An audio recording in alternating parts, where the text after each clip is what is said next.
Зошто го предложив овој амандман? Од една причина што сакам да ви кажам дека трета година поред истиот амандман го поднесувам. И во минатите мои елаборации ви сега повторно ви кажувам дека имаме ние сериозен проблем во општина Струга, која што за жал единствено само централната власт може да ни помогне во решавањето на истите. За жал.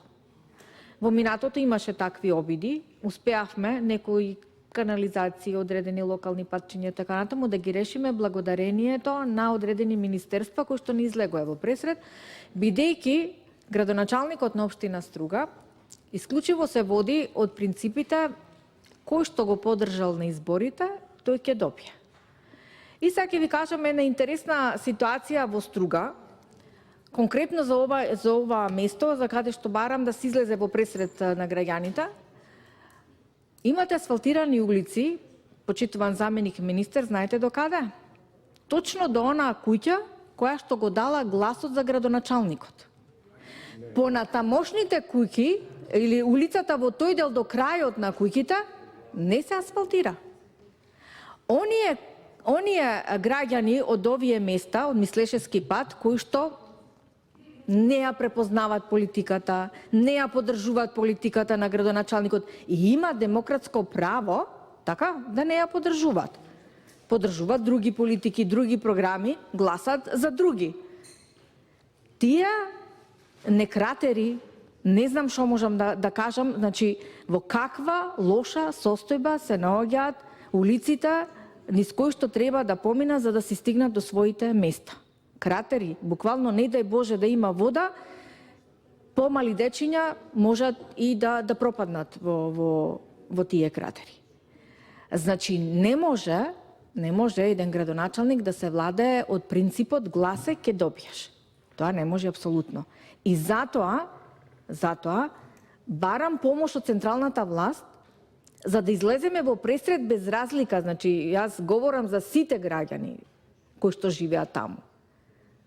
И тие што гласале за ВМРО ДПМН, и за Социјалдемократскиот сојуз, и за Алијансата, и останатите другите, но не гласале за градоначалникот, значи не можат да бидат ставени во незавидна ситуација.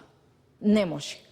И од таа причина, знаејќи дека ќе ми одговорите на начин на кој што ми одговоривте, дека ова е во надлежност на локалната самоуправа и сосема сум свесна за тоа, но во една таква констелација кога имате една таква ситуација во Струга кога не можете на друг начин да ги реализирате барањата на граѓаните, ќе барате на вакви алтернативни начини на кои што барем се обидуваме нешто да направиме, дали ќе успееме, тоа не зависи само од нас, тоа зависат од различни причини и причинители. Тоа ми беше намерата, имам и други понатаму исто така амандмани кои што се однесуваат за локалната инфраструктура во Струга, која што за жал, како ќе речам уште еднаш, заради таквиот став на градоначалникот кој што го има, во одредени места имаме сериозно, навистина, ангажмани од страна на градоначалникот по однос на канализации или изградба на локални патишта, во другите делови имаме тотална стагнација. Тотална стагнација.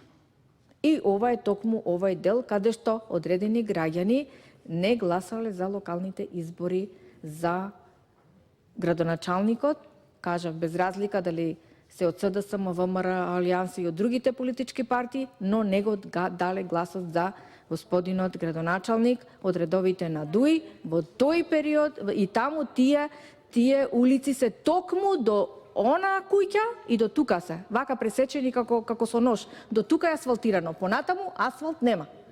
Дупки, кратери. Значи тоа е, како се вика ние во политичката пракса, ги викаме маркирање. Така. До тука е маркирано, тука се гласачите на градоначалникот, до тука ќе биде, од таму се други гласачи, нема ништо за нив. Па не може така. Ама сега си се знаат. Мапирање зошто се врши, значи тоа е. Затоа, почитувана заменик министер, верував дека ќе излезете во пресред на барањата на граѓаните, да излеземе на вистина се наоѓаат во сериозна ситуација улиците во оваа населба.